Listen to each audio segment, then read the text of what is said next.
News everywhere.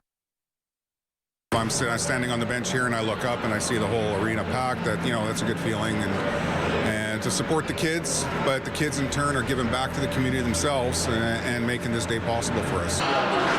The scratch of skates on the ice and pucks against the stick can be heard at the Gateway Community Centre in Winnipeg, but the tournament behind the sweet sound of Canada's game took on a different meaning this weekend. The help we had from the community in the time we needed it, and we didn't ask, was incredible.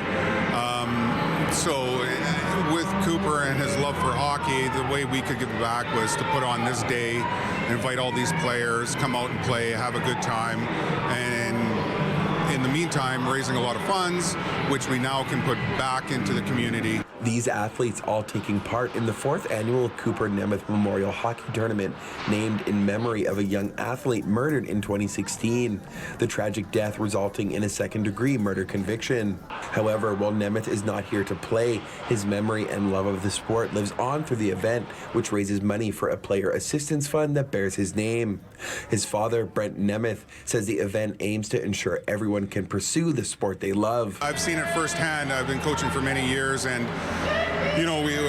we don't see kids at tryouts, and then players get hurt or sick during the season, and we call up players from the lower level, and I'm like, well, where were these kids at tryouts? And then you find out that financially it was hard for the parents to play that level. So now this removes that. If the kid is good enough to play, this fund is here to help them. Nemeth's death, according to Winnipeg Police Chief Danny Smythe, was one of the first in the city involving an improvised firearm, as the weapon used to kill the 17-year-old River East Collegiate student was not a true firearm. Instead, a modified airsoft gun, or what's referred to as a ghost gun. These weapons have become more prevalent on city streets in recent years, with police seizing another category of the weapon, a .40 caliber 3D printed gun, just earlier this month. Looking at the young people around him, Nemeth says the fact that more and more of these weapons are showing up is concerning, saying those responsible for crafting the sometimes untraceable guns must be held responsible for the pain they cause.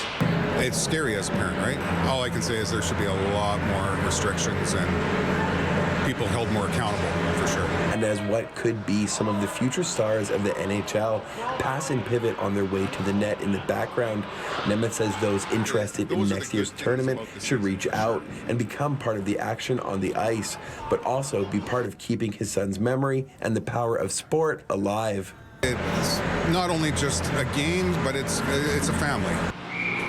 In Winnipeg, Morgan Majeski, City News.